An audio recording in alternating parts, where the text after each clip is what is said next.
hello everybody. It's been a long time since we've done one of these. My name is Mobius1, and we're joined here with Koro-Sin and Roykop. You guys go ahead and introduce yourselves. Hello everybody. ¿Qué pasó? Koro has been in many of my other videos, Arma videos, Galaxy's videos, and as a matter of fact was in my first one of these videos. Roykop is new to the whole series, but he's been a long-time viewer and a good friend of mine for, I don't know how long, years now it's been. So, without any more waiting, this is That's No Mune. That's no moon. That's no moon. That's no moon. Yeah, that was cheesy, but I love it. So, That's No Mune is a little series that we had started a while ago with the intention of doing almost like a bi-weekly or monthly podcast-ish talk show. We only did one episode, and we covered the E3 trailers when EA revealed their gameplay trailer for Star Wars Battlefront, and there was a new The Old Republic expansion coming out. And after that, we never did one of these again. But we're back. I'm going to try and do this at least once a month, because I really want to have one of these kind of like talk show things. This is something you can put on in the background while you're playing a game. You don't necessarily have to pay attention to what's going on in the video. It's more about what we're talking about. And this time, we are going to be talking about Star Wars Rogue One. That's right. The Rogue One review that you've been waiting for... Geez, when did the movie come out? December 17th? It's been like 6 weeks, hasn't it? It's been quite a while. Just about. Yeah, okay. So, it's been a good month and a half since the movie came out, which means you've already seen all the other YouTube reviews, and you've already formed your own opinions, and now we're going to pick some fights over those. But then after that, we're going to talk a little bit about what we think is going to come out of Star Wars Episode 8, since we just got that title reveal. Before we get to any of that, Roykop, as a tradition on this show, started in the one episode that we did years ago. The long-standing tradition. Yeah, the long-standing tradition. Since this is your first time on the show, why don't you tell us a little bit about how you first were introduced to Star Wars? Star Wars as a property, man, that's going back. So I was born in 80, so I was around for, most of the original stuff as far as old toys and whatever else. And I remember being a big toy collector growing up, and rather than trying to have all sorts of toys, me and the neighbor kids, we each almost like picked a property, and my neighbor that lived 2 houses down, he was the one that had the Star Wars. I had all the He-Man toys, and our other friends had different stuff, and we were always getting together just playing different stuff. I remember every Christmas watching the marathon on, I think it was the USA Network, and it just hooked me when I was young, and I've been a fan ever since. All right. Koro, you did yours last time, so we don't have to go over that again. Yeah, his was much more brief. I mean, mine wasn't very all that exciting either. I do want to let you guys know, I am live streaming this as we record it, and as somebody has already brought up in the chat, which I'm glad they have, this discussion will absolutely contain spoilers for Rogue One. So if you haven't, for whatever reason, already seen it, sorry, you might want to put this video on hold. But yeah, after that, let's get into it. First of all, overall, guys, what did you think? I liked it a lot. I actually preferred it over Episode 7.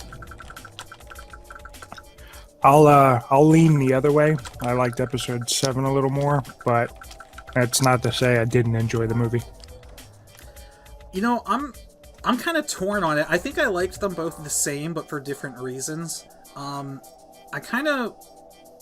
First of all, I called a lot of what was going to happen in Rogue One, and I'm very, very mad at myself for not doing a prediction video. I told you to. I did, as a matter of fact. I remember very clearly being at Takora's house, because I went to Tix to see the movie with her. I sat there the day before the movie, recorded a video. It was like a 25-minute prediction video of everything I thought that was going to happen. And I sat down to edit it after I finished recording it, and my mic was muted the entire time. And I was like, you know what? I could re-record the whole thing, or I could go play The Division, or whatever it was that I was playing that day. And I took the way out and decided to just play games, and I'm very, very disappointed with myself for making that choice. But yeah, I think because I knew, or I guess predicted so much of what was going to be in it, I kind of liked it more. It's kind of a weird way to look at it. But it definitely lacked a bit of the charm that Force Awakens has, because it was a one-of, right? Like a one-and-done movie. We're not really meant to get as attached to these characters as we are like Finn and Rey and Poe and BB-8. Yeah, I think like going into the movie, it was touted to be this like nitty-gritty like war movie, and it definitely had those moments, but I think overall it still kind of felt like on its own, standing apart from the numbered series. But there were definitely moments in there that just felt grand and epic, like the numbered series. I expected more of the like dirty work and not all the like grand scheme of things, all the behind the scenes work we did see in the movie. Yeah, and I think a lot of what the allure is to me is, I mean, everyone knows by now sort of the comparisons between episodes 7 and 4 as far as just, well, I want to see new story, and there's a lot of rehashed elements in there. But a lot of what I like about Rogue One is just, I want to see more stuff in that universe. So a lot of it's just was my own expectations, not even necessarily stuff that's on screen. I just wanted to see more people and more things that happen in that universe. And just the fact that that is what this movie was already like a leg up for me. That's a huge point. Make a note of that, because I want to talk a little bit more about that after we go through all the points in the movies, because I watched another review that was talking about that, sort of that same thing. Hell, we can talk about it now. They said that, actually, I believe this was Red Letter Media's review, said that they felt Rogue One fell short because without the context of the Star Wars universe... was Red Letter. Yeah, the film fails to kind of stand on its own. And you know, I can agree with that point, but who's going to see Rogue One without having the context of Star Wars? Yeah, there comes a point where you just expect, like, you can put up the bat symbol and you can put up the S on Superman's chest, and you do not have to explain their origin despite what actually happens in the movies. People just recognize it. It's too much of a cultural icon to just not assume people are going to get things. There has to be a recruiter here. So, I mean, like I said, to a point I can agree with that, but it doesn't make sense to just completely dismiss 7 movies worth of context now. And because of that, I think Rogue One was fine. I believe we also had this conversation on our own at some point where one of the like smaller gripes you had with the movie too is that with this bearing in mind the context, some of the scenes from like the planet where we're first introduced to Cassian, or the station, whatever it was all new content. There were no similar species. There were no, other than the stormtroopers, there was nothing there that just said Star Wars. And it could have just been ripped straight from like Guardians of the Galaxy or something. That is absolutely one of the points that I wrote down. Alright, so let's actually get into my notes, because I, believe it or not, on my second time to the movie, I was the hugest geek in the theater. I brought a notebook and a pen to the theater and sat in the dark, chicken scratching notes onto a notepad while the movie was playing. So everything I wrote here is in chronological order, just as it popped into my mind, I wrote it down. And the very, very first thing I wrote, no crawl. Did the lack of a crawl bother either of you guys? Because it doesn't, looking back at it, it didn't bother me that there wasn't a crawl. But like, when you're sitting in the theater and the words "a long time ago in a galaxy far, far away" come up, and then you're waiting, you're expecting that theme. You expect that pop. And it's just, bam, in your face, like real loud music, and there's like a planet there, and there's no crawl. I was like, what the hell am I seeing? Like, what happened? Did I pass out? It would have bothered me a hell of a lot more had they still included the drum beat from 20th Century Fox, because you expect the music to just flow one to the other. But now that that's gone, I was actually kind of glad it didn't show up. It helps separate it from something else. Yeah, not having the crawl didn't bother me too much. I also had said this to you before as well, Moby. When the title did pop eventually, my first time through viewing, I felt like the theme was a little lackluster. It sounded kind of like a fan made movie. It was like arranged for a fan film. But on my second time viewing, I think I was just being overcritical of it, watching it the first time through, because I didn't have as big of a problem with it as I did the first time. But without the crawl, that I think if they're a standalone movie, it needs to have its differences, and that didn't bother me. Oh, on that note, and I don't remember the specifics, but it was something I just heard recently. Apparently, Michael Giacchino had to... who was the composer for the movie? I forget who it was, but the original composer had to step away, and so the final composer had 2.5 weeks to score the entire film. 2.5 weeks. I heard 4 weeks, but even 4 weeks is not a lot of time to do an entire score. That was because of the reshoots, right? I think so. There was a schedule conflict with the original person, which is why they had to step away. Because the reshoots would make sense, because typically the movie is shot, it's edited, and then the composer comes in and does the music to the beats of the movie, because a lot of the music will sync with the cuts, you know what I mean, from scene to scene or whatever. So it would make sense that, because we all know that Rogue One had to go through a series of reshoots, that if they did have to go through a series of reshoots, the original score would no longer line up. So it would make sense for someone to have to be brought in to redo that. Yeah, I mean, we could talk about the music, because there is, very early on in the film, very specifically, actually, when, in the scene where Jin is kind of like running away from Krennic as a kid, Krennic's like, find the girl, there was a girl, and Jin starts running away.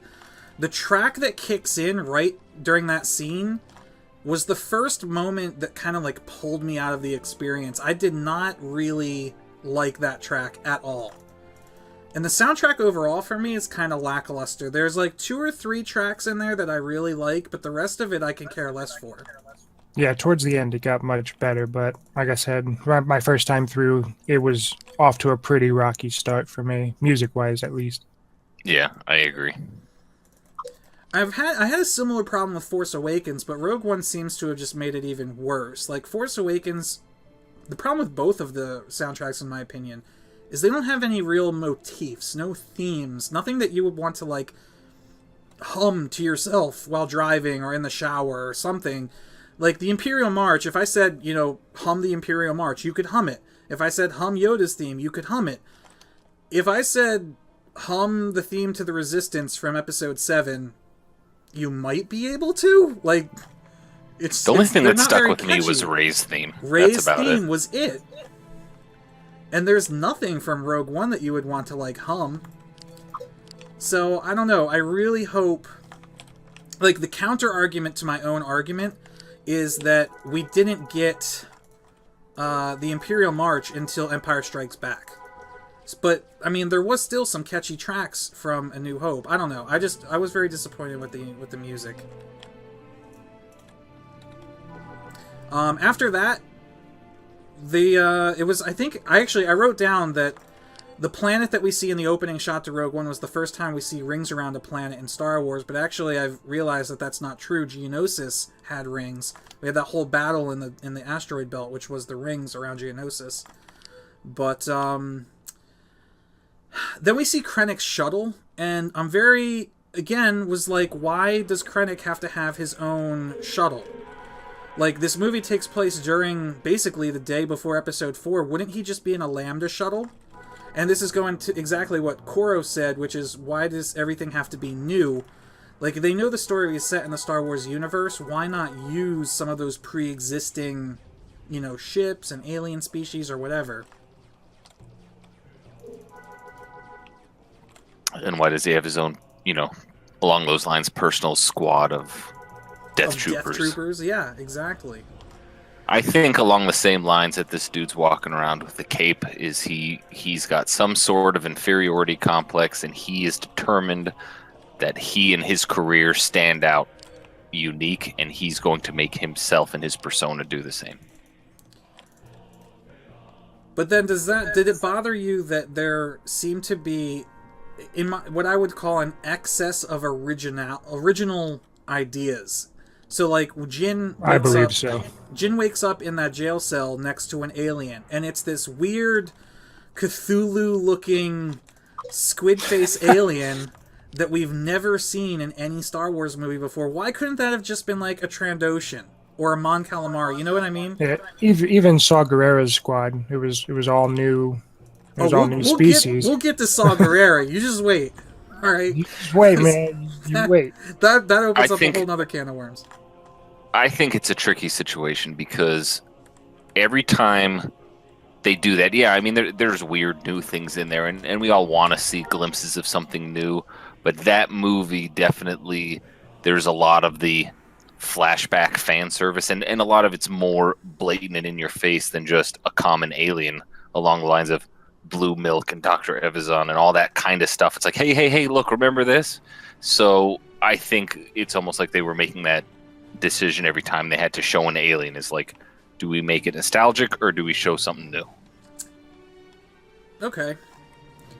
But what really took it up a level was, as Koro already brought up, that first scene we see with Cassian on that weird mining colony or whatever, where he shoots his friend in the back. I paid very close attention to that scene as best as I could in the theater. It's not like I could pause it and look around, and that scene is basically a Where's Waldo of Star Wars. But I don't think I saw any familiar alien species in that entire scene.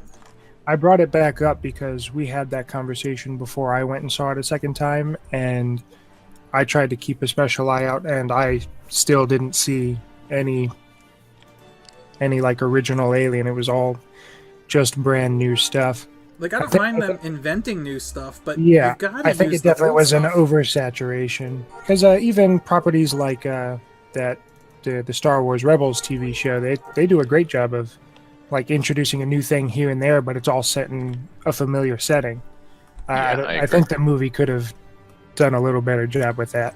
The only thing I want to say, the whole reason I'm harping on it is because I've been kind of trying to be a defender of Disney when people say, oh, Disney's just going to be milking the Star Wars license for merchandise. This was one thing that I had to step back and look at and go, maybe I'm wrong. They're making all this new shit just so they have all these new dolls and toys to sell. Maybe, I don't know. Not that I disagree, but just to play devil's advocate, as this movie progresses, it's continuously getting to more and more familiar territory, especially before we get to Yavin, and almost anything after that is all going to be so much just the things you saw before. They only have the first bit of this movie to throw this oddball stuff in there. That is true, but now to counter that, let me ask you this. Which part of the movie did you enjoy more, the beginning or the end? The end. And, I mean, obviously the battle scene has a lot to do with that, but maybe you would have enjoyed the beginning more if it was more familiar? I don't know. It's a tough call. I mean, in the end, I think one of the original concepts for... I'm forgetting the droid's name. K2SO? Yeah. Yeah. Now, he was originally going to be some, I think, variation of a protocol droid, and I'm very glad he wasn't. Even though it's odd, you never see that model anywhere ever again. Yeah. I mean, Han Solo was originally going to be a lizard man, wasn't he? So I'm glad that didn't happen. Are we going to get a super special edition from Disney where there's a bunch of K2SOs in the background? How dare you? Or they dub... Oh no, I lost my swoop. They dub over K2SO's death with a no. You can throw those. You can composite those in the background as long as they undo the who shot first bits. All right, so let's advance a little bit. I'm gonna just skip over a lot of the minor things that I put. I put why would Jim have a stormtrooper doll? Yes, her father was played a big role in the Empire, but then, like, after they ran away, wouldn't she have gotten rid of it? The new alien in the cell. Location text. How do you guys feel about having the names of planets pop up on the screen when we visit them? It definitely felt a little foreign, but I think it was effective as well, because if they were going to start showing off all these new locales and stuff, they don't want you thinking it's maybe a planet that you would know of and making like assumptions, and then all of a sudden, like 30 minutes down the road after they've been trotting on the surface, they finally call it by its name or some shit like that. Remind me, did they do it over the places we have been to before? They still did it over Yavin. They did it over Yavin, and that's Okay. the only place we have been to before. Oh, Mustafar. Which they didn't do over Mustafar. Yeah, they didn't do, but I believe they... I think they If said they it out told loud, you- maybe. They Yeah, didn't. well, There's no, nowhere in the movie they- did they say that that's yeah. Mustafar. Disney confirmed it after. They didn't touch on it, but I believe if they did announce it, you'd kind of spoil the big surprise coming for yourself. True. Because we all know, we already made the spoilers announcement. Like that's right before we see Darth Vader for the first time.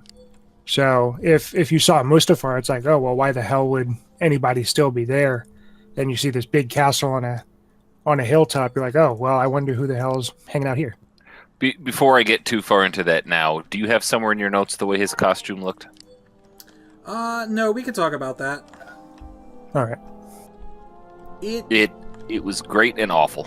There was something off about it, but I couldn't tell you what it was. Like the neck, maybe? Looked like something was I missing? think it's just the neck was all off. I don't know why, because I haven't had the chance to rewatch it in detail, but it was as if his neck was just way too wide and sitting over, the back of his cape or whatever it was, but it was terrible.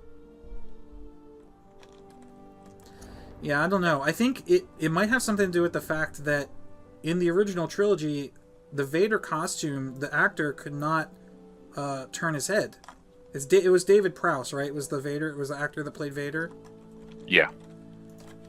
Yeah, they suffered the Batman syndrome where he couldn't. He had to move as like a solid unit.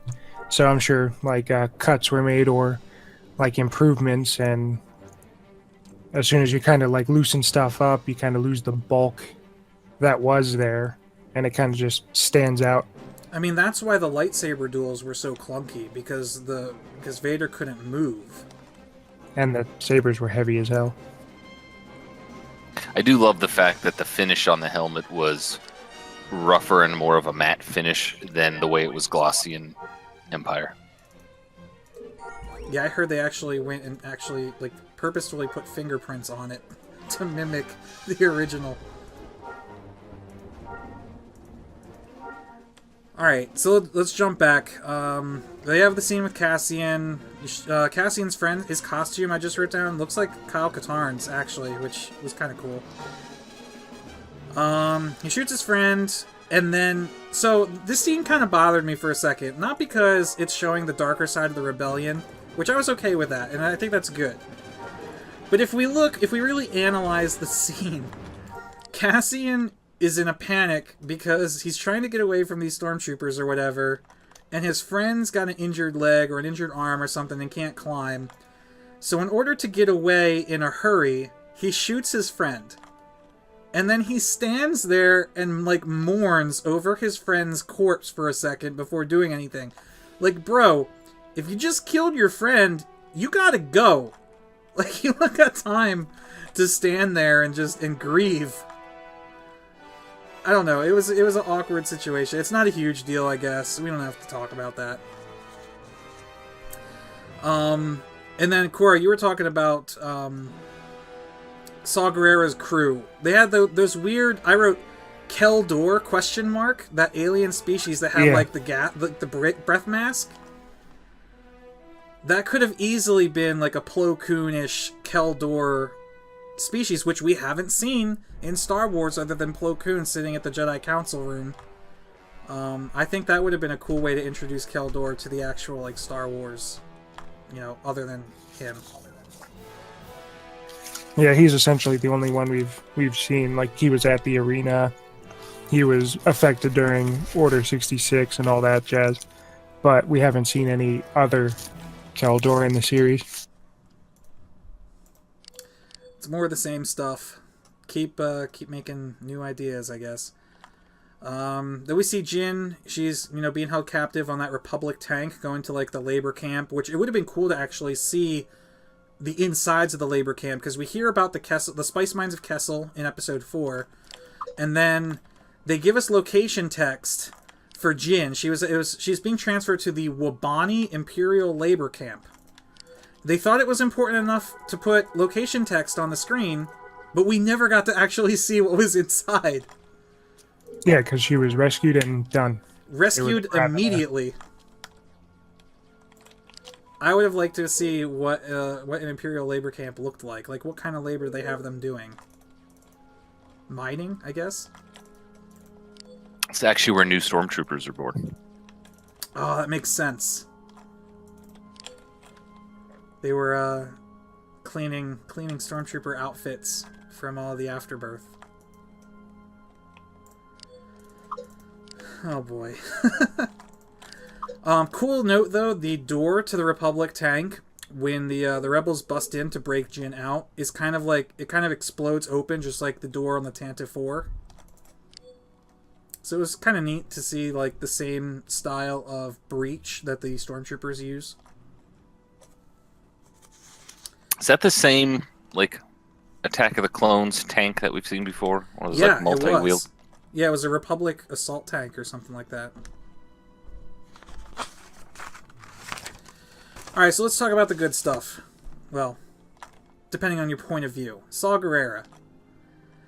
They made such a big deal. I feel like Saw Gerrera was the Captain Phasma of Rogue One. They made such a big deal that Forrest Whitaker was going to come back and play this, like, first ever CGI to movie adaptation of this character from Clone Wars. And wow, was that a letdown for me. So, quick question. In every trailer and preview of that movie, pre it coming out, he's bald, like he was in the beginning when he rescues Jin as a child. Throughout the entire movie, except for that one scene, he's got this giant thing of hair. So is there just a whole lot of story that's cut out, or do you think this is a victim of reshoots or something along those lines? Well, there was a time jump, remember, when he rescues Jin, and then when she goes back to him. So that it's not like, it wasn't like a magical hair growth.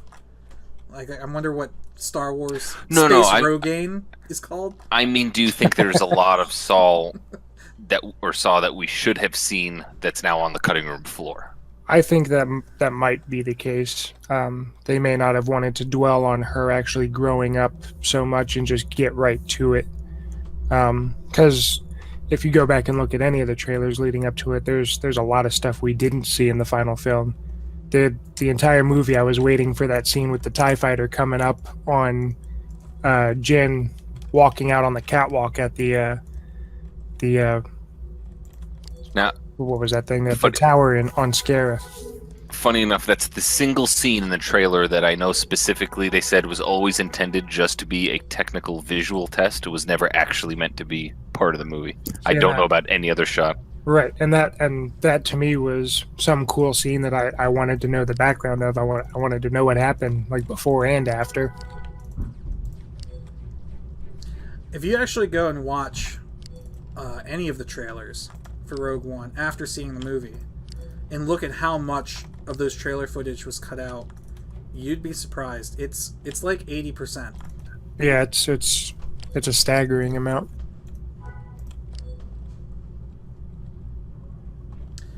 I mean, back to the question though, it's possible, like when they have that one battle in the street of Jeddah City, it's definitely possible that Saw was supposed to participate in that battle. I think it would have been better if he did. Actually, like, thinking about it now, I hadn't considered that. Yeah. I agree. I want to talk about him getting off the planet a little bit later, so don't necessarily bring that up yet. But let's talk about his Let's talk about his base and his torture methods specifically. Because Mon Mothma, before they go on the mission, Mon Mothma explains to Jin that Saw Gerrera was a rebel extremist, right? Like, he was basically outcasted by the rebels because his methods of fighting or whatever were too out of line with what the rebels believed in, right? Right. Yep. So what do we see in the movie that backs that up, other than that weird mind-probing hentai squid-looking thing? That is really? enough in my mind. Well, alright, but here's what I'm getting at. If I believe, and people ask me all the time, like, where did that even come from? I believe that that is a product of reshoots. And here's what I think. I think the original scene, maybe it was, but it should have been Saw Gerrera torturing Bodhi with the exact same tool that Darth Vader tortured Han Solo with in Empire Strikes Back. Remember they had him, like, strapped to a bed thing, and it was, like, leaning down onto this other thing that was, like, sparking in his face? And meanwhile, like, Boba Fett and Lando Calrissian were standing outside the door just, like, looking at each other? Yep. It should have been that. And that would have been like, alright, now I understand why this guy is, like, an extremist, because he's using torture techniques that the Empire uses. And then... Or will you? And then Disney probably would have saw that and stepped in and said, no, we can't have torture in a Disney movie unless it's alien hentai torture. Porn. Exactly. I'll give you the Empire Strikes Back torture machine if you let me take out moisture evaporators and blue milk. Alright, so we're trading fan service now? Yeah, I'm very wary of anything that seems that, but I do agree. Just make it look torturous, not strange. Silly. Yeah, the only silly. way you really get that for Saw is, and I only know this because I've been trying to keep up with the current TV show running, the Rebels show. They actually just did an episode not too long ago with Saw Gerrera in it, and it's clearly shown in that show. But if you're not keeping up with all things Star Wars and, like, don't have time to watch that show that's making everything canon nowadays, you really wouldn't have seen anything to back up what Mon Mothma had to say to Jin about Saw. Yeah, I agree. The cartoon pulled it off really well and really effectively. Yes. Ooh. Jesus. But in the film, there's just absolutely no... It's just not, like, shown clearly enough. If he was in that fight scene and did something out of the ordinary, yeah, that, I mean, it would have helped supported her case, but we just got nothing. We were just told to assume that's the case and got the quote-unquote torture scene. No, they drew obvious connections between Saw and Vader, right? Like, Vader... Right, with the breathing mask and all that. The robot leg, exactly. But here is my other, like, big change, or big shift in what I would have liked to have seen. Because for someone who believes in such a strong belief in the rebel cause, he definitely went out in a way that I would say, against character. Like, he just kind of gave up. It wasn't even really that he had to run so far to the ship. When the Death Star shoots Jedha City or whatever, we see the explosion coming, and he's just like, go! Like, I'm tired of running. Like, why? Yeah, it seemed extremely forced, because you would think somebody that would go to those extremes to pull off, like, covert missions and all that stuff, they have an escape plan for everything. Exactly. The only way he should have died is if somebody knew about it and blocked it up or caught him in the act. That he shouldn't have just, like, gone down with the ship, so to speak. It wouldn't seem to be or fit his character. Yeah, and I don't know. Like, what I would have liked to have seen is if Saw like had his HQ in some mountain spire off in the distance away from Jeddah City, which allowed them to see like the big explosion of the Death Star, you know, the massive tidal wave of land coming towards them, which was a cool effect. But it didn't add to the story anything other than add tension, and there's a million ways you can add tension to a story. If their like hideout would have just been in some like dude's garage in Jeddah City, it would have been just as effective.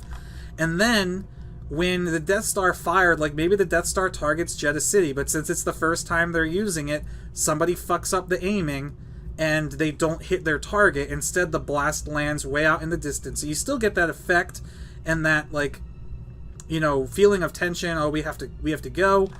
And now, instead of just like running to the ship with K2SO on it, if their ship had been docked in a starport like the Millennium Falcon was in A New Hope, they would have had to have fought their way through Jeddah City, through like stormtroopers, which brings up another note real quick, that they actually evacuated like all the Imperial forces. I think if Tarkin showed up and was like, hey, I want you to test this, he wouldn't have taken the time to evacuate his forces. He would have just been like, fucking do it, or I'm telling Vader on your ass. But that's besides the point. We could have had a cool fight scene of them like going through the streets, killing stormtroopers, killing ATSTs, killing hover tanks or whatever, trying to get back to their ship so that they can escape. And at some point during that fight, Saw Gerrera has to sacrifice himself so the rest can escape. I think that would have been a much better method of doing that. Yeah, and show some level of character growth. Yeah, I just didn't buy the whole wounded warrior at the end of his rope. It just, I mean, I would have bought it if they didn't build him up to be such a badass beforehand. It was total in like conflict you said, of what we Captain expected. Phasma of Rogue One. Exactly. This character that they built up to be such like a big part of the story and ended up doing absolutely nothing. But before we move on from that, I just want to point out that scene where Jyn is watching the hologram of her father. Fantastic. That's probably, besides the very end scene that we'll talk about at the end of the movie, that's probably my favorite scene in the entire movie. Yeah. I teared up at that scene, and I'm not even ashamed to admit it. I love scenes like that. They had the music going, and it was like this very like soft piano, and then like they would show the emotion on Jin's face, and then they would show the people on the Death Star charging it up. It was perfect. Read my notes to see what we got next. Have I gone past anything that you guys wanted to bring up yet? Nothing that stand out so far. A gripe I had is coming up after they get away. Do you think we're going to see this planet in future movies? Jeddah? Yeah. Maybe. Possibly. I mean, they may even reference, like, here once stood the city of Jeddah if the entire surface remained intact. You mean? I'm thinking more the like relationship Episode 8? between Jedi and that planet. You talking about like? Do I think we'll see it again in Episode 8? 8 or 9 or wherever. Yeah, there's just the thing with the whole talking about the history and the crystals and the giant, awesome-looking fallen over statues and all that sort of stuff. It might be. I mean, we knew that. We totally forgot to talk about Donnie Yen's character. Yeah. Before we move on to that, with the planet, I mean, even if it's not even in the movies, obviously there's so many other avenues for Star Wars to reach out into, whether it's through games or even the TV shows. I mean, it could come up at some point. I personally don't think it'll end up in any of the movies. I mean, the reason I brought up Donnie Yen is because they called themselves the Guardians of the Wills, which is a reference to, you know, Luke Skywalker or Luke Starkiller and the history of the Star Wars as told by the Journal of the Wills, or whatever the hell George Lucas's first title for the movie was. And they said that didn't Tarkin say like that temple was the last standing like reference to the Jedi, so it definitely was an important location, but important enough to come back, I'm not sure. Okay. Not without question. I would like to see Ilum. Yeah, and honestly, it has now it has like storyline importance because that's the first time the Death Star was even tested and used.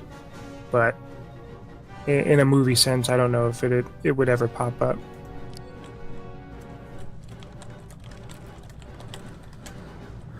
All right. Couple quick things that don't really require discussion, but I want to bring them up. Is Saw Gerrera does say it's a trap. It's very, very like quick. He says it because when he thinks that Jin was like sent there to kill him or whatever, he goes, "It's a trap." So I thought that was kind of funny. They bump into Ponda Boba and Dr. Rizavong or whatever. You already brought that up. Just fan service. Felt kind of out of place. And we'll get to that later on too. Yeah. So when they first meet Donnie Yen, and he makes that mention of like, he says something to Jin like, "Would you want to trade that necklace to see like your future or something?" They kind of built up the fact that she had this kyber crystal on her neck, and I was expecting at some point like maybe Donnie Yen, since he's a Force user, is going to use that crystal and like use a lightsaber at the end to fight Vader, and that's how he dies. But that crystal never really played a part in the role other than just like believe in the Force. And I don't know, I felt like they built that up a little bit too much also. We're talking a lot about what they did that we didn't like, but I guess when we get to the end we'll talk about all the cool stuff. Definitely rewrite question worthy. Oh, the crystal? Yeah. I totally agree. It was even Jin's mom says to her at the beginning of the movie, like, believe in the Force or trust in the Force, as she puts the necklace on her. I'm like, okay, I see where we're going with this, and we never got there. And it was never touched on again. And the minute the mom gave up the necklace, she bites it. Huh, rock candy. Oh, you didn't actually mean literally bite it. Never mind. No. Sorry, that's where my mind went. she kicks the bucket. Gotcha. I'm being reminded in chat there is no Wilhelm scream. I was about to bring that up. There was a missed opportunity for it. There has to be somewhere in there. There was a missed opportunity when Jin was sneaking up to the platform on the next planet. When we get there, she sneaks up onto that platform where they're all sitting, and she throws a stormtrooper right off of it. Perfect opportunity for it. There had to have been. Yeah, they wouldn't have heard it over the roar of the storm and all that jazz. And he was like a mile down already. Maybe it's you can't hear it over the sound of the Death Star, but I'm pretty sure Krennic lets one go when he takes the Death Star to the face. If only. Before I forget to bring it up, what do you guys think about CGI Tarkin? I thought it was great in the first scene, but then it was a little oversaturated. I think if it was just that first scene alone, and then maybe from that point on, either through hologram or reflections and stuff like that, you nailed it. It wouldn't have been such an in-your-face kind of. You nailed exactly what I was going to say. Off-kilter kind of thing. Yeah, it's like our technology's not quite all the way there. I think they did a brilliant job, and I think it was way better than how Leia's was pulled off. But really? I thought so, yeah. I thought hers was pretty good. Tarkin had way more crevices in his face that they had to try to get right, whereas Leia's is smooth as a baby's bottom. Maybe you know what? It's when she spoke. She looked fine when she wasn't talking. And the minute she said hope or whatever it was that she said, I'm like, oh, that didn't look good. The problem I had with it is it almost seemed to me like a tech demo. Like they were just trying out to see like how good they can get this when they really didn't need to, because there's so many ways in Star Wars that they could have just avoided that. Like the very first time we see Tarkin in Rogue One, we see his reflection in the mirror as he's looking out at the Death Star. And that would have been fine. Enough. Yeah, because we all knew who it was without him turning around. But if they absolutely had to show his face, why not make him a hologram? Like the Emperor's face in Empire Strikes Back when Vader's talking to the Emperor. Just give him like a floaty head looking face. He would look like Oz, the Wizard of Oz. would you have preferred it had they just gone with like maybe mild prosthetics and no CG at all, and just we have to get used to the idea that it's a different actor? No, the CG, like at its core, the CG doesn't bother me. I just think they overused it. Yeah, it was definitely just an oversaturation again. What it does do, though, is open up the floodgates to, like, when actors now sign contracts with companies like Disney, do they sign, for their likeness? Likeness for life. Or this character's likeness for life. It's going to be very interesting to see, like, in real world terms, where this leads to. They should just include in their contract, like, time periods. You're allowed to use my likeness up till this amount of time, and you'll still pay to my family or whatever. Yeah, that's probably the best way to do it. Because what happens if they decide to use Carrie Fisher's likeness, or even when they use Tarkin's likeness, does his family get like royalties for that? I don't know, but they definitely signed off on Disney being able to use it. So they were definitely contacted about it. As far as what deal they came up with, if any, I don't know. All right. So like the first act was kind of weird. Second act of the movie was all character building. We had that. So they go and they land on that planet where Jin's father is, and Cassian's trying to assassinate him, and they're sneaking around in the rain on those rocky hills. That felt very Dark Forces to me. I did like that. Yeah, that's when the movie started to pick up. Yeah, I could totally see like the Kyle Katarn, Jan Orr's inspiration there. When he went out, he had like the binoculars, the macro binoculars, and they're like scoping out the facility. I'm like, man, I could show you exactly what cutscene they got the inspiration for that from. I want to see the binoculars run out of power, and then they have to shoot a mouse droid to recharge it. That would be fan service I would approve of. That'd be great. Trying to see what else. I'm trying to read my notes and play Galaxies at the same time. It's not working too well. The one gripe we had before, we've talked about, just as they were getting to that planet, was hyperspace communication. Yeah.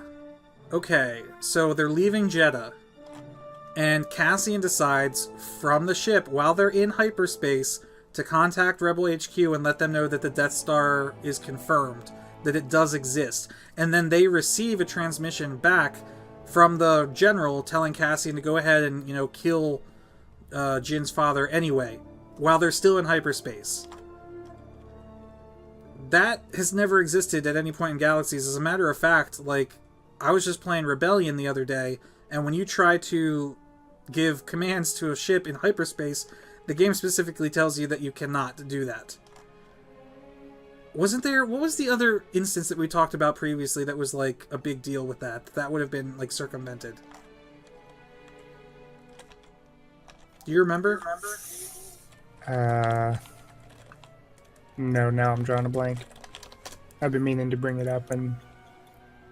I don't remember.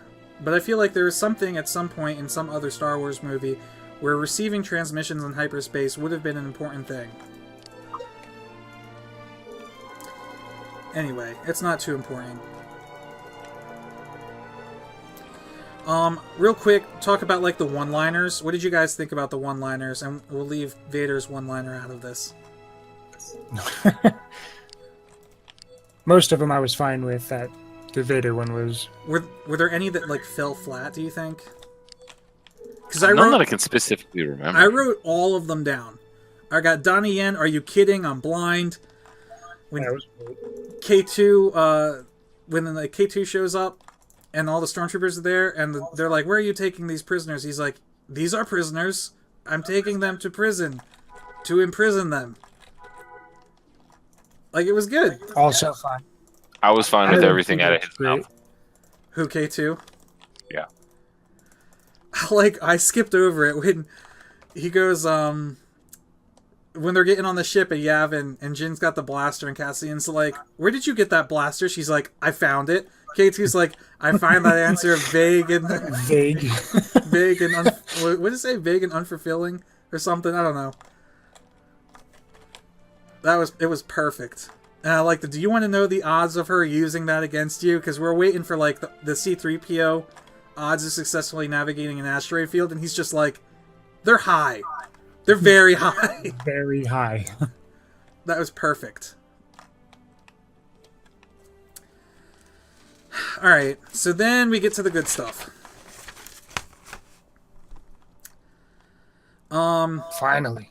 Yeah, so we see on the attack on Iadu, which, okay, Iadu should have been Eriadu. That planet is in Star Wars, expanded universe, as a planet where the Empire built stuff. I don't know why they decided to take the R and the I out of the name and make a whole new planet, but whatever.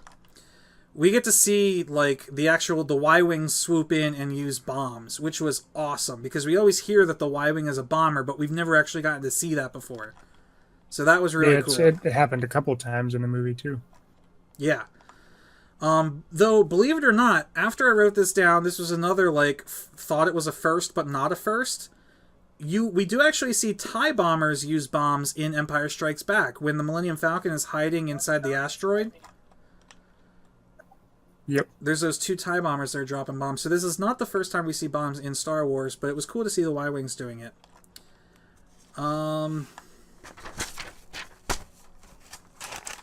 Alright, let's talk about the awkward briefing in Yavin when they show up and decide what they're going to do with the Death Star. And pretty much everybody at the table is convinced that Jin is not worth believing. The one dude's like, how are we going to trust a thief and a scoundrel, and her father worked for the Empire? And then as soon as Jin says the word hope, like, everyone in the room totally flips sides. They're like, oh yeah, hope! She just blew their minds. Dude, you know what I want to do? I want to take that scene and I want to put a D20. Like, it would be like diplomacy check. And like, Jin like 20. Rolls the D20 and it lands natural 20 and everyone's like, yeah, alright! Like, that's all I could see when I saw that scene. Did that bother either of you? It seemed a little forced. Yeah, like I said earlier too, I kind of wanted more of just the nitty-gritty war movie type stuff, and like when they went and did scenes like that, a lot of it just seemed forced and kind of just out of place. I mean, I expected some stuff to be forced. Right. But, I don't know. It's just like, every time you see one of these scenes that you're like, man, that felt awkward. It's almost like too easy to think of a better way to do it. Like, why not have Cassian speak up at that meeting and tell the story of how Jin saved his life when they were escaping Jeddah or something, and build, like, a reason for everybody to believe in her, rather than, oh yeah, she rolled a 20. Hope. Yeah. It's like we're going back to storytelling 101 sometimes, but I don't know. That crystal was letting her mind control them. That's it! She used the crystal! She used Mind Trick just as easily as Rey did. That's it. Jin is Rey, confirmed.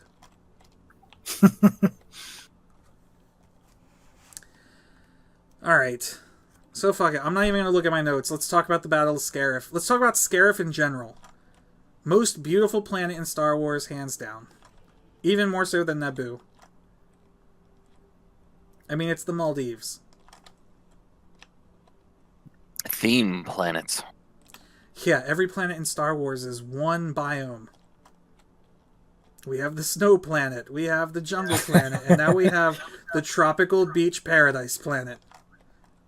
Send me there. Well, they destroyed it. Well, they nah. They put it into a nuclear holocaust. I think Naboo's the only planet we've seen proof of that has more than one climate.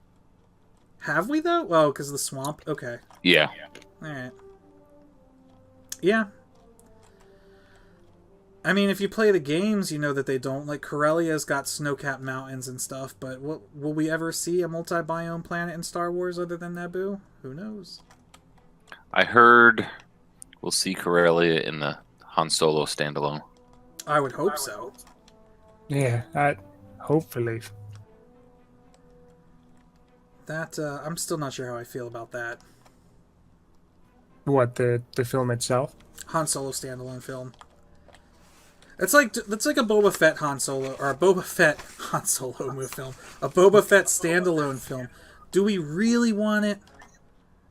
I mean, the fanboy wants it, but do we really want it? If the Han Solo one turns out to be good, then I'd get on board. I want it to have... I mean, it shouldn't in any way whatsoever. As long as these standalones, unlike Rogue One, aren't trying to connect themselves to what we know from episode 1 through whatever, then sure. It's a whole giant galaxy, universe, whatever. It doesn't have to involve this one dysfunctional family. Yeah, I'm glad there were limited references to, like, Luke and them in Rogue One, which I appreciated. Because technically this was before they even met him. Oh, though they did reference Obi-Wan. Jimmy Smits to Mon Mothma said, or Mon Mothma to Jimmy Smits said, "What about your friend on Tatooine?" Yeah. I thought that was handled well in the Clone Wars. That was handled perfectly. That little exchange. It didn't seem too forced, and it wasn't just like blatant cameo alert. I'm glad they didn't show him, and I'm glad they didn't show Leia, though they did mention, I liked that if you knew Star Wars, you got everything there, but if you, for whatever reason, didn't know Star Wars, it wasn't, like, too confusing, but it was still, like, it's almost like an Easter egg in plain sight. You know? Yep.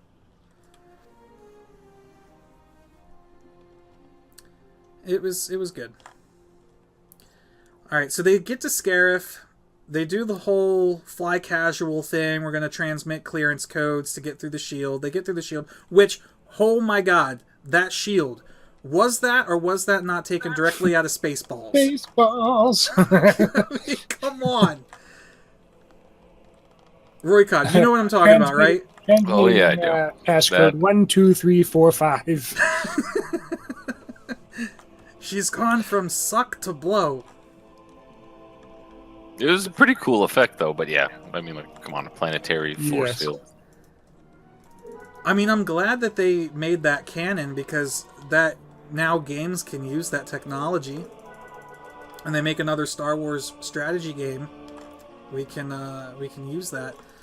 But my god, was it any more obvious? Like a planetary shield with one gate opening, just like the one in Spaceballs. I almost wish we got like a mimic scene of it. Like have the planet in the lower left corner. We got the wide spanning shield, and then you get the Star Destroyer flying over top. It was just, I laughed my ass off when I saw it, but at the same time I loved it. So I don't know, mixed feelings.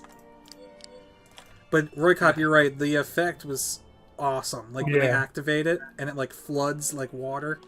Loved it. Yeah. So they land. They do the whole let the boarding party come onto the ship and we'll knock them out and take their uniforms like they did in episode 4 with the stormtroopers. Then they get inside and K2SO starts to say, "I've got a bad feeling about this," and Jin cuts him off, almost breaking the fourth wall when she does it. Like, we get it. I think it was Cassian. No, it was Jin. She turns to him. She's like, "Stop it." What'd she say? I didn't write what she says. I just wrote Jin interrupts. Like, but the way she interrupted him, like, and then she almost looks directly into the camera like, "We get it. This is in every Star Wars movie. We had to, but, you know, we get it." We're sorry. Yeah. It was in my contract. Pretty much. And then everything from, like, that moment on was great. Yeah, that's when the whole like war movie feeling came in and did it for me. It was all the troops preparing to set up their hit and run tactics. And as soon as everything started going off and them calling in multiple channels, like, hey, say you're over at pad 7 and you got like two squads over there, and then hey, say you're over at 12. I loved that. I thought that was genius. I also like how Krennic ends up calling that out and saying like, hey, is everybody blind? Let's actually do something. Quit standing around and gawking at the explosions off in the distance. That was great. Like, deploy the garrison. The ATACTs, they are all-terrain armored cargo transport, seemed kind of ineffective, like an inefficient way of transporting cargo. But at the same time, I'm not complaining at all. Like, all right, so there's a huge conflict over how much of this do you want to analyze critically? Like, why would they do that? That makes no sense. Versus how much of it do you want to look at it and go, oh my god, that's awesome. And if you watch like the Red Letter Media guys, again, talking about them, they like to analyze movies critically and mention how much like fanboys like myself geek out over just something because it looks cool. You know what? Screw you. I love Red Letter Media. Did I mess that up? Red Letter Media? But when you go to see a Star Wars movie, you want there to be cool things. You want there to be massive explosions and walkers trampling trees, whether it makes sense for there to be there or not. I'm just glad we got a space battle. I was not expecting a space battle in Rogue One at all, and it was the biggest space battle since Return of the Jedi. Space battle. Yeah. Again, if you're a fan of the Rebels show, I was looking for the ghost, and I think it popped up like a good 6 or 7 times. Really? In quick flashes, yes. I only saw the one, like the fleet shot. I didn't remember seeing it for no, any if others. you're like really paying attention to like even when Radis is talking, like there's sometimes it just whizzes by the like his front like viewport or whatever. It showed up more often than I noticed the first time. I know at other points in the movies, like they refer to the Darksaber and they call out General Syndulla and other references you see to the Chopper. Oh, right. On Yavin. And then I also love the whole Hammerhead Corvette bit. That was interesting. When they said Hammerhead Corvette, I thought they were talking about just like a regular Corellian Corvette. Like the Tantive 4? Yeah, because they also has a Hammerhead from a different angle. Yeah. But yeah, as soon as that popped up, I got giddy. Yeah, I was like, man, that's still in operation? Damn. Like, those ships are starting to get up there, but I guess that's the point, right? Like, the Rebels are using whatever they can get their hands on. Yeah, it was definitely a cool nod to, like, obviously the Old Republic games and stuff that those had shown up in, and obviously like other games and shows and stuff. It's all been expanded universe, and now it's been put to film. So, I think I just skipped over it, but I caught it in my notes. The most forced fan service, I think, in the whole movie was R2-D2 and C-3PO. That's what I was talking it was about. cringeworthy. Like, it would have been so much better if they had to be in the movie. If they absolutely had to be in the movie, which they didn't have to be, but if they had to, just put them on the Tantive 4 at the very end. Exactly. When the rebel troops are running down the hall with the plans, have them run past C-3PO and R2-D2, and C-3PO will be like, oh my, and like, that's it. That's all they needed to do. Yeah, I would never have given them any spoken dialogue at all. I'm gonna call out Danny's comment again on Twitch. The inserted pilots from episode 4 was also like really well done, to the point that a lot of people just completely skipped over, or didn't even notice altogether, and it was fantastic. Now those were actually archived footage. That was not like a CG replica. Exactly, it was like and it was great. just the way it was spliced into the movie.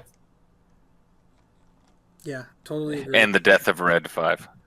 Yes, the another good slot opening. That's another obvious, like, in your face, yet also an Easter egg thing that they did. That was great. There was something else like that too, I think. The complete elimination of the blue squad. Like, blue, gold, and red were all there, but everyone from blue team got killed, so that's why you don't see him in episode 4. That's a good point. I didn't even think of that. To be honest with you, I didn't even catch on my first viewing that Blue Leader died. I did in my second. But I don't know, I must have been talking to somebody or something, and I totally missed him dying my first viewing. But I liked Blue Leader. He was a badass. He was a good chap. Yeah. We had the cool scene of them reinforcing the ground forces with the U-Wing without landing. It was very Black Hawk Down. Like, the U-Wing sweeps low to the ground and the troops just jump out. It was very Vietnam. Like, the U-Wing is definitely supposed to be the Star Wars Huey. That also kind of happened with the Death Troopers as well. Yeah, they did. I don't know, there's so many little things that we can pick and be like, oh, this was cool, that was cool, this was cool, that was cool. But, like, that battle scene overall was so well edited. Like, let's compare that battle sequence to, like, God, I don't know why, but the battle sequence in Phantom Menace. Right, so at the end of Phantom Menace, you have 4 different battles going on simultaneously. You have the attack of the palace, you have the droid attack with the Gungans, you have the starship battle, and you have the lightsaber fight. With this, you had 3, so it was... No, wait, did you have 3 or 4? You had 4. No, you had 5. You had the space fight, you had Jin and Cassian, you had Bodhi, you had Donnie Yen, and you had K2SO at one point was by himself, right? Yeah, K2 was blocking the door. But the difference is, in Phantom Menace, that droid battle was, like, almost comedic, right? Well, droid battle had Jar Jar, space battle had Jake Lloyd. Yep. You basically don't see the palace guards doing anything of consequence. They go out a window and use a rappel gun. upwards. and the one thing that was cool was the Duel of the Fates. But that's it. The rest had Jake Lloyd and Jar Jar, and it was garbage. It was a change of tone was the biggest thing. You would see something, like, totally awesome and thrilling with, like, the lightsaber fight, and then it would cut to Jar Jar being an idiot. And it would, like, it almost gives your brain, like, emotional whiplash. Essentially. I mean, and, like, the way the events were cut together in Rogue One were just, like, so well done and seamless. It's like, hey, like, Bodhi completed his job. He's an expendable character. Like, stuff actually happens on a battlefield. Yeah, they're able to get the signal through, but he didn't survive the process. It's nice they were actually able to do that. I actually felt like Bodhi's part was underwhelming my first time, but, like, on my second viewing, I felt like he got his moment a little bit more. Yeah, a little bit, but that was just more as an example. Like, they're able or willing to show something like that. Like, hey, like, people that even you know and like, aside from Han Solo, do die. Too soon. That's been a year. That's true. K2, well, see, speaking of characters dying, Bodhi's death was a little underwhelming. Like, a grenade plops into a ship and he blows up. And then before you even get to, like, mourn the death of Bodhi, then, was it who died immediately after? Yeah, somebody it kind of all dies happened right at once, after. and I can't remember the exact order. But K2 goes, then Donnie goes. I think, was it? When did It they might have been Donnie Master Yen. Switch? Because Donnie was first, then, because Bodhi had to make the connection, and then they had to flip a master switch. No, I'm pretty sure Right. it was Bodhi before Donnie Yen, wasn't it? Or was it going to be Donnie, Bodhi? No, you're right. It was Donnie Yen. Donnie Yen dies, and then immediately after, Bodhi dies. I think that's how and it then they was. cut back to Donnie. So, like, you don't even get to really mourn the loss of the first character before the next one dies. It's war. You don't get time to stop and mourn. Yeah, but And it's a that's war why I movie. liked the end of this movie a lot. Alright, I guess. I mean, it's a valid point. I didn't like it. Yeah, I mean, if But again, what you said at the beginning of this recording is this movie wasn't meant for you to get overly attached to the people. You're right. I can't argue against myself. Then I'd really be insane. I think, if anything, it may be a small testament to the fact that I agree with what you said then, and I do agree. You do get attached. It's just, it's almost like a good on them, because we shouldn't necessarily. It's hard not to. It's like Titanic. Nobody expected a happy ending at the end of Titanic. But you still get emotionally, like, if the movie is done well, you still get emotionally attached. yeah, then as you're seeing Ghostbusters 2, the Titanic eventually made it to New York. God. Good night, everybody. I'll be here all week.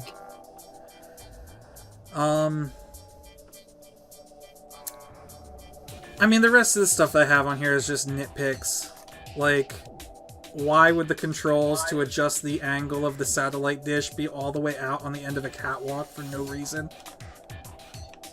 Like, why not just have it right next to the computer that you use to transmit the signal? When you want to change the radio station on your car, you don't have to climb into the back seat. You don't? Depends on the car you got, I guess.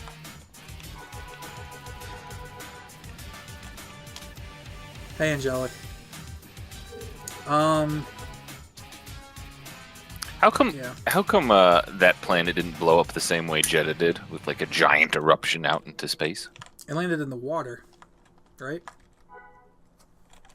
I think so. Well, on the scale of destruction we're talking about, that's probably a little puddle. Maybe so we can go back to it. I don't know. It's a good question. I did like, though, that the laser, the Death Star beam perfectly cut through the tower right where Krennic was. Vaporizing him instantly, probably. We'll never know. So that he was literally killed by his own weapon. Yeah, not just like the splash damage. Ooh, we're using gaming terms, are we? Hey. That is one hell of an AoE effect. So there's a clever scene where when Krennic confronts Jin on the spire, Jin just changed the angle of the dish, and she's on her way back to the terminal to send the transmission to the rebel ship, and Krennic shows up. And she lies to Krennic that saying like that she had already sent the transmission and that it was too late. And then she's like effectively stalling him, and then Cassian shows up and shoots Krennic, and they live happily ever 5 minutes later.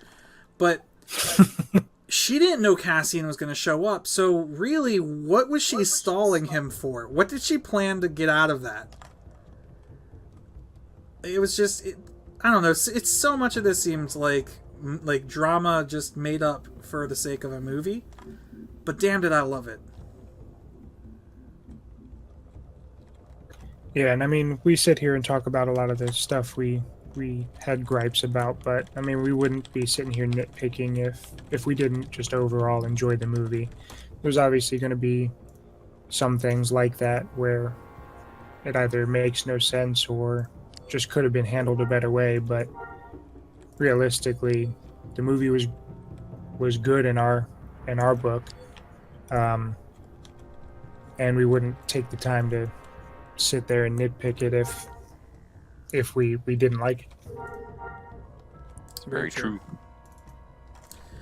So right, I mean, that's why most of this video I didn't have in mind getting out all our gripes, because we kind of let it off saying we did like the movie, but here's all the things we liked didn't like and could have changed. Okay, here's all the stuff we didn't like. Everything else we loved. Yeah, basically. If we didn't touch on it, we liked it.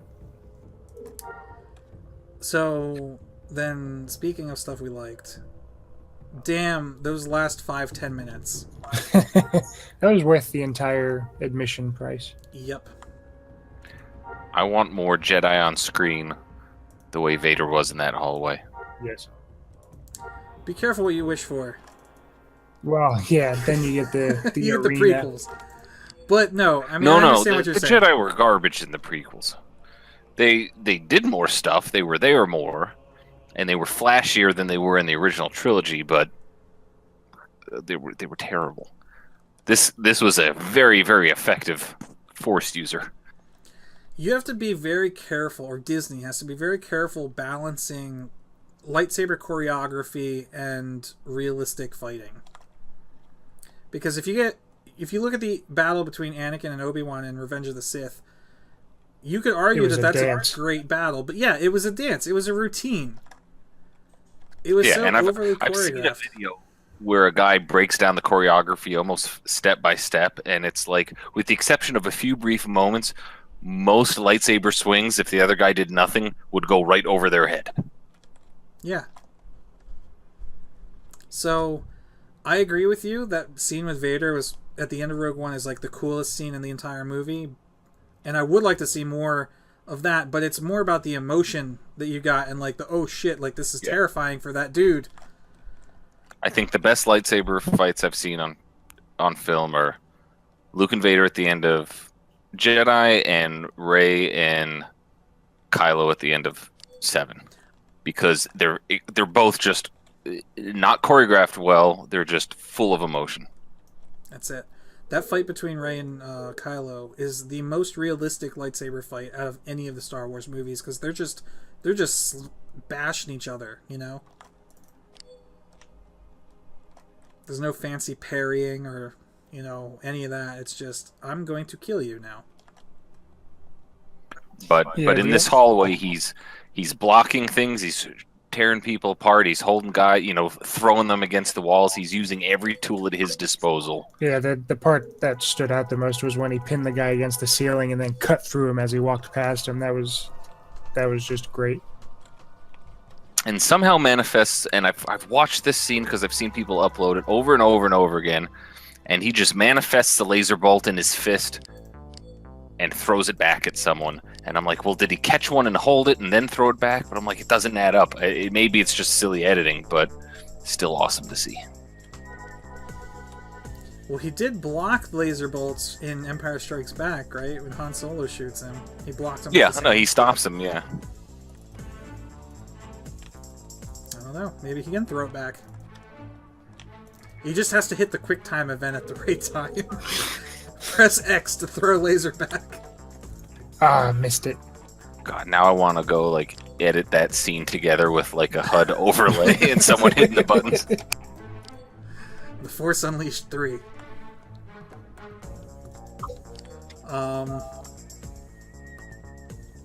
Yeah, no, I mean, it's just great. I want more of that, and I hope they don't see the reaction that people got from that scene and was like, oh, we gotta make a Jedi Massacre movie and go all out with just insane lightsaber fighting.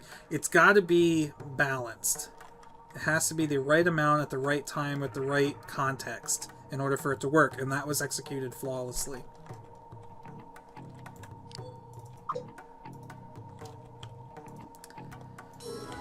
All right, so that's so overall then, what do you give Rogue One out of 10 if you had to?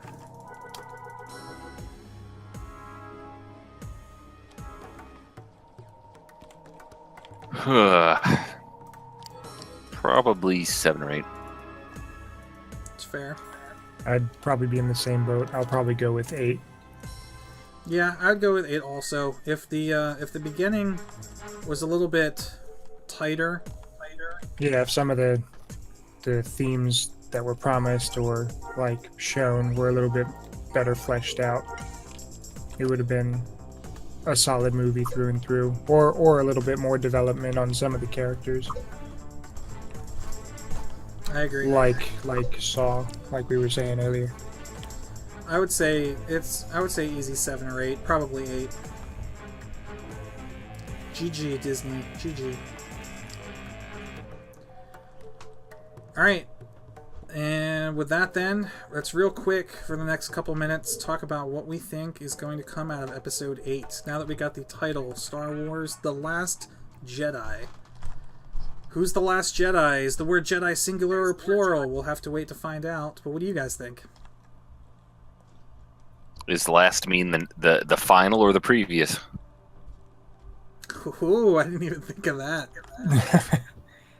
Yeah, All right, the so title's just vague It's enough. like Rey comes out of the restroom. All right, who was the last Jedi? So here's my slightly convoluted prediction. So bear with me for a second. I was discussing this at work the other day, but I don't think the last Jedi is necessarily Luke or Rey. I think that there won't, or at least what I would like to see them do, is not have any Jedi anymore, or at least that's the goal. And I don't mean Force users, because Force users that fully embrace the dark side are Sith. Force users that fully embrace the light side and follow this way of living that Luke was trying to reteach everyone from generations past are Jedi. What I think is that this stupid prophecy we learn about in the prequels, where who's going to bring balance to it all, it's not a balance of how many Jedi and how many Sith and that they match numerically or anything like that. I think it is who's going to find the balance within themselves to be able to control aspects of light and dark together, which means you're not a Jedi, nor are you a Sith. You're something else. Yeah, it's almost going to be a gray Jedi story. Interesting. So I think they'll continue, and maybe Rey becomes something else, but maybe she's not just Jedi. And that's why maybe Luke is the last Jedi, because everyone from then on, his attempts to rebuild the Academy or whatever, however you describe what he was trying to do, where it failed on Ben and then he becomes Kylo Ren and all that stuff, I think they need to find a new path. Koro, I'm going to let you throw out what you think, and then I'm going to hit you both with my long-winded prediction. Mine isn't so well thought out. I'm gonna kind of go with the flow on this one. I don't know what exactly I want to expect out of it. Like, I had predictions going into Rogue One and stuff like that, and maybe I'll pick up on something when they finally release a trailer. But I will kind of go along with the idea of maybe it's not like the last like singular Jedi, but maybe the Jedi Order as a whole, when people start to kind of walk that middle line. I had the same thought process when the title was revealed, and I'd like to see, like, maybe, hey, the all good thing just doesn't work. It's like an old and dated method, but then again, it's how do you get rid of that, like, fight versus good and evil? How can you walk the middle line and determine which is which? Because then you all of a sudden get these, you almost get this like vigilante Jedi who kind of get to make those tough decisions. It's Kyle Katarn. Exactly. Maybe Kyle Katarn's the last Jedi. But in terms of like the First Order and all that jazz, and who Snoke really is, it's kind of all up in the air. I don't want to like make all these crazy predictions based on what they've given so far, because I feel like everything has just been vague enough to where they can take it any direction they need it to. I was almost certain that Snoke was a false name. I mean, it still very well could be. I'm sure it is, yeah. I also had a buddy of mine go into watching like The Force Awakens without watching any of the trailers except for the very first one, staying away from any news article, anything that pops up about the movie, and just going in and seeing it like raw, essentially. And I may want to try that with this new movie. It's a really interesting way to do it. Yeah, because in this day and age, everything's talked about, spoiled. People are making all these educated guesses, and then sometimes if it's right or if it's wrong, like you already know exactly what you're going to go see. So you're not really allowed to be pleasantly surprised by movies anymore if you really look that hard into it. All right, so I've got two predictions to tell you. The first one I'll tell you is my own, and then I got to reiterate another prediction that I saw online that the more I read about it, the more I want it to be what actually happens. But I'll give you mine first. So I would be perfectly okay with Rey being Luke's daughter. All right? I know it seems like that's the most obvious thing to happen, and some people say because it's so obvious that it's probably not going to happen, but now you're like playing the what's the term? Like you're bluffing a bluff. It's a double bluff, right? What a twist. Yeah, what a twist. She was dead the whole time. But let's talk a little bit about what we see in the vision in episode 7, right?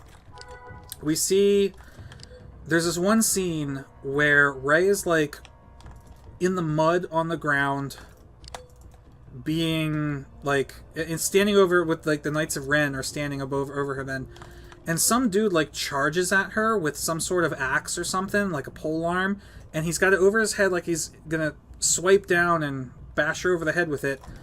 But before he can, his chest is pierced from behind with a red lightsaber, and then we see Kylo Ren standing there with the Knights of Ren. This is implying that Kylo Ren actually saved her from somebody who was going to kill her. And what I think this means is, like, she was probably present at Luke's Jedi Temple or whatever, Jedi Academy, when the Knights of Ren decided to slaughter all the other Jedi students. And Kylo Ren knew who she was because it's his cousin, saves her life, and then it's Kylo Ren who dumped her off on Jakku.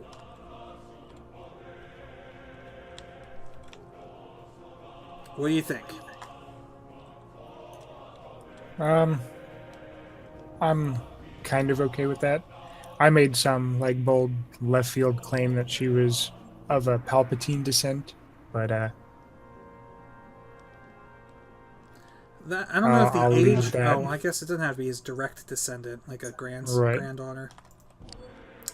See, this is interesting because it means that Kylo knows who she is. This is hinted at a couple times in episode 7 when the officer goes up to him on the ship and says, he's like, the droid stole a freighter. And he's like, no, he had some help from like FN2187 and some girl. And then Ren like snaps around and force chokes him. And he's like, what girl? As if he knows there's a girl down there. That could be potential trouble. Yep. And then when he captures her, he's like toying with her. And then when they fight, he's like, doesn't want to kill her. He wants her to join him because like all this time he knows who she is. I don't know. I feel like that's the most obvious thing. And then, real quick, tying into that theory, I think Kylo Ren might actually be good. Like, the fact that he killed Han Solo doesn't mean that he's bad. If you pay attention to the dialogue, he says to, Kylo says to Han Solo, like, I know what I need to do and I don't know that I can do it. And Han Solo is like, I'm here to help you, whatever you need. And then he kills him. I think Kylo Ren is actually, like, playing bad to get closer to Snoke so that he can kill Snoke. And killing his own father was, like, the only way that he could get close enough to Snoke to, like, earn Snoke's trust. Which is also, like, when Kylo's talking to Darth Vader's helmet, he keeps saying, like, I need your help to continue doing what I must do. Because he's actually good struggling to do the bad things. Well, I think the intended interpretation is that his father's giving him permission, not that it's what Han wanted, but if the only way to end that struggle was to kill the last bit of good in him, was to kill his father, then that was the other way he was interpreting it. But the way you're saying is, wouldn't that push him closer to the dark side? Yeah, I'm disagreeing with the, if I'm arguing the side that he's not being a good guy, it's, he did hear what his father said. I'm here to help you in you eradicating that last bit of good that's still in your heart. Yeah, I mean, again, everything's just vague enough to where, like, that would definitely make sense. I mean, there's been good stories before where somebody who kind of walks the dark path just to get to the ultimate greater good, and it would definitely work. It's just I think they just left it open enough to where it could go either way. Like, say they bring Kylo back to Snoke or whatever, and maybe he does something to kind of indoctrinate him all over again or something, and he just has no choice.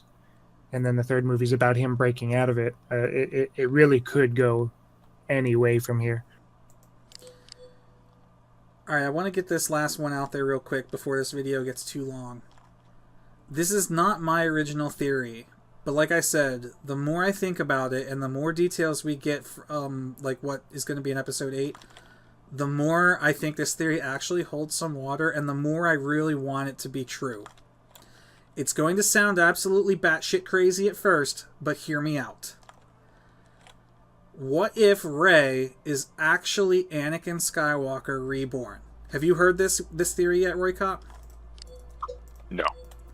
Oh boy. So let's talk first about what's actually canon. And that is the fact that Anakin Skywalker was a virgin birth. Okay, it is in episode 1 that Shmi Skywalker says there is no father, so it is canon that Anakin is Star Wars Jesus. Can we agree on that? Sure. And then it was a Jedi prophecy that said the Chosen One would bring balance to the Force. Which means that could happen multiple times. So when Anakin dies, who's to say that when the Force gets thrown out of balance again at some point in the future, another Chosen One isn't born? This would kind of explain why Rey's parents are such a mystery, because she only has a mother. So let's take this a step further. The lightsaber calls to Rey, and everyone assumes it's calling to Rey because it was Luke's lightsaber and Rey is Luke's daughter. But that lightsaber was originally Anakin's lightsaber, and it was passed on to Luke. So that lightsaber is calling to her because it was originally her lightsaber. When she touches it and she has all those flashbacks, some of those flashbacks are not her vision, or not her memories, they're Vader's, of that duel between Luke and Vader on Empire Strikes Back. Yeah, because that could have very well been him with R2. That's true, it could have been Luke. But none of the other visions... Oh, yeah, I see what you're saying. Yeah. So, you're talking about by the fire with the robot hand. Yeah. Could have been young Anakin. Yeah. Yep, that's good. I didn't even put that one together. Which means her mother could be someone of complete insignificance. Correct. Exactly. Anakin was a great pilot. When she gets into the Falcon, she's able to fly the Falcon effortlessly, even though when she tells Finn she's never flown it before in her life. Dude, what were there's so many other connections that I can draw. I can't remember them all. You can interrupt at any time if you want, and I'll probably remember another one. Yeah, I was gonna say with R2, I mean that could have just very well been like Mustafar again. Like him just revisiting the scene, or like where he's gonna build that castle. Oh, so it would also create some interesting plot twists going forward. One, we know Kylo Ren is infatuated, obsessed even, with Darth Vader. What do you think would happen to him when he finds out that Rey is Darth Vader reborn?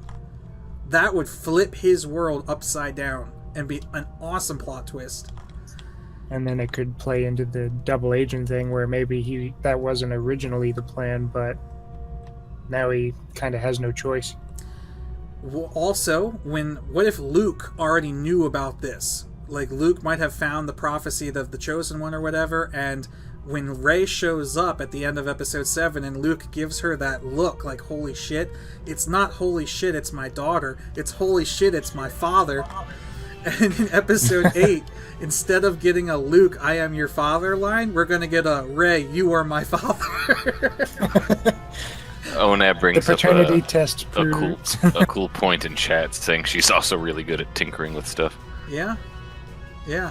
I mean, it's such a weird theory, but all the details are there. Again, this is all heavily based off a movie that's all heavily based off another movie.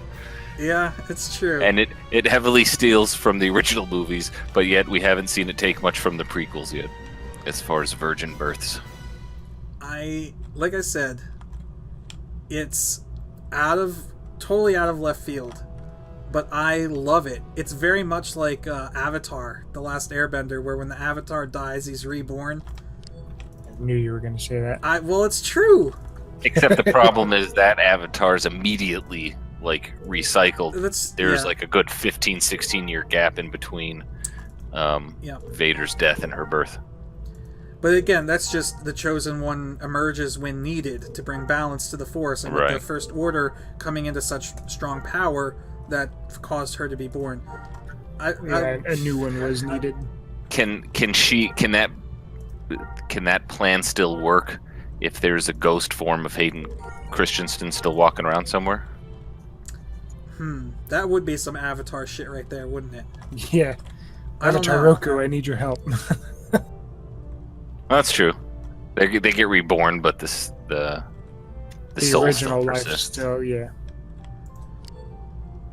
I don't know, but I would absolutely not be disappointed if that's the route they go. So then, how cool would it be if when Rey discovers her true background, she turns evil, and Kylo has to come back to the light side to stop her? That's what I would want to see happen if that actually is what ends up being the case. But in the same vein, you don't want to see another, it's another recycled plot point. Yeah, Anakin origin story all over again, like good to bad to maybe good, all over again. I'm not going to do it on purpose, but I know when I watch episode 8, I'm going to constantly be on the lookout for rehashed plot points. Yep. Yeah, I mean, with all the similarities, it's now something that's going to be under close scrutiny. So they may actually go so far right that it may be wrong. As long as we don't start on an ice planet with four-legged walkers, I think we'll be okay. No, they already used up their ice planet. They blew it up. It was the Death Star. Oh, that's true. That's the other thing. I felt like Starkiller Base should have been this looming threat throughout all 3 movies. I don't know why they decided to kill it off right away. There better be one hell of a threat in episode 8, you know? I don't think there's an aspect of that entire base that I like. How it works, what it does, any of it. Yeah, it was a bit of a forced thing. It kind of felt like in the Knights of the Old Republic game, the Star Forge. But that was something built to kind of withstand that. You can't just hollow out a planet and make it do the same thing.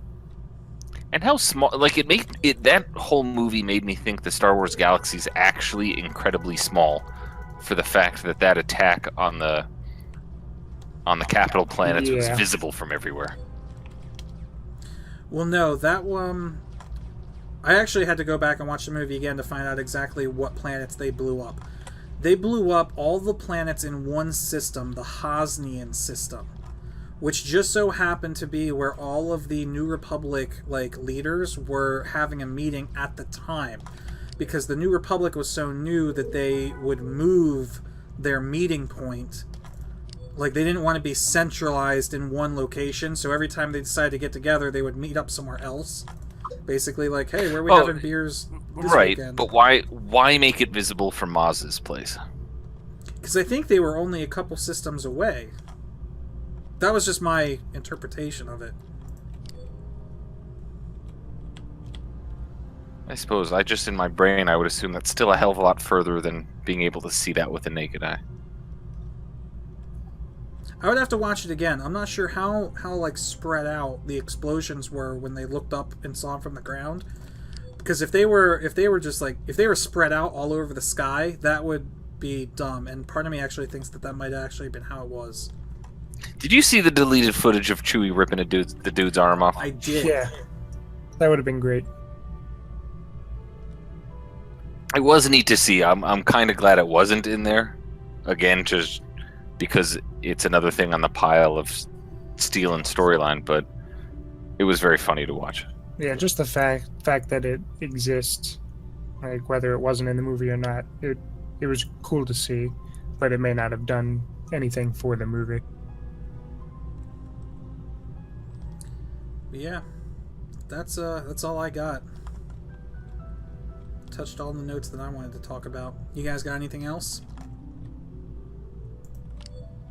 Nothing I can immediately think of, but as Koro was pointing out earlier, if anyone's not currently watching Star Wars Rebels, I would go back and get caught up, because I'm having a hell of a lot of fun watching that. Yeah, the stuff they're making canon at this point, and a lot of the tie-ins they're doing with movies and stuff like that now, like with the Saw Gerrera episode, and Thrawn being canon, greatest thing ever. It's just tying a nice little bow on the whole overall package that is Star Wars.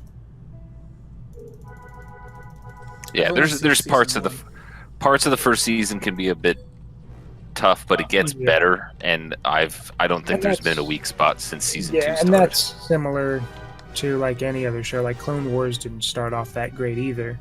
It was almost a kid's show, and then it kind of developed into its own creature. And I feel like Rebels is just going to go through the same thing, because like you just said, parts of season 1 were a little iffy, but season 2 has just been solid through and through.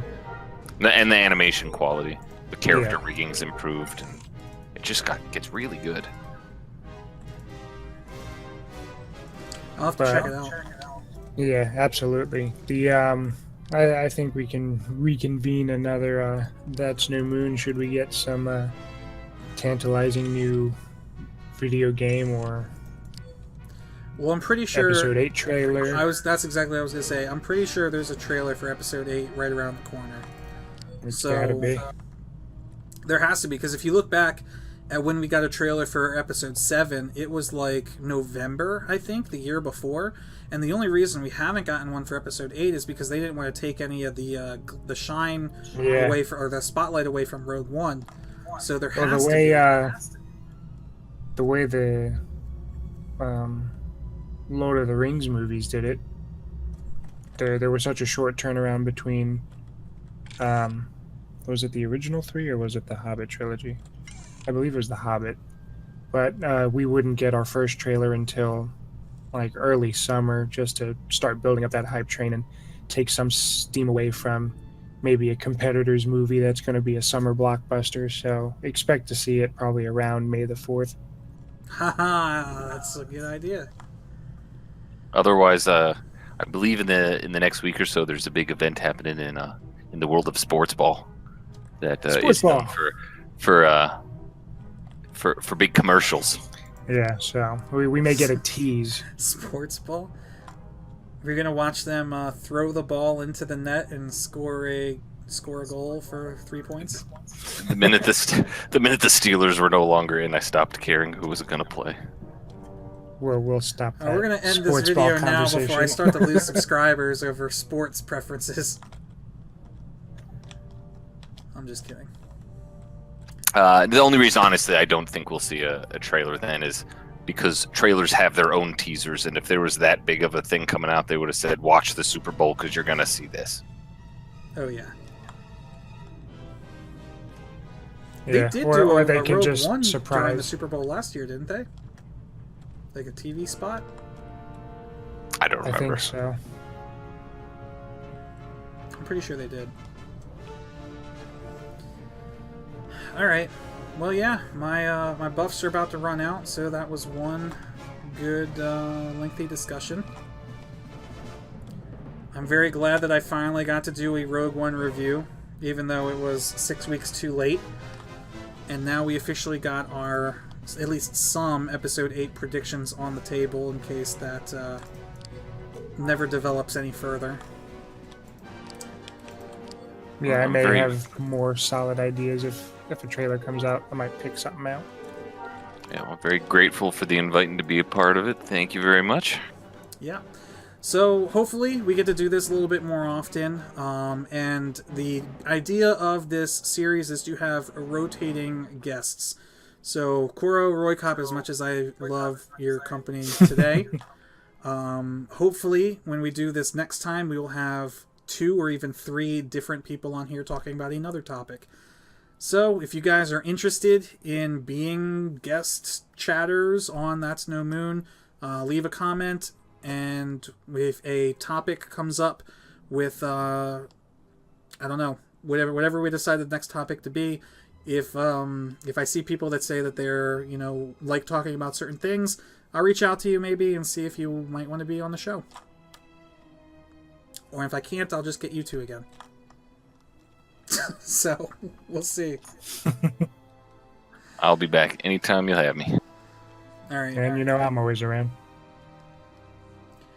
Alright, well that's it. I gotta get to bed here soon because I got work early tomorrow, but I'm glad we got to record this.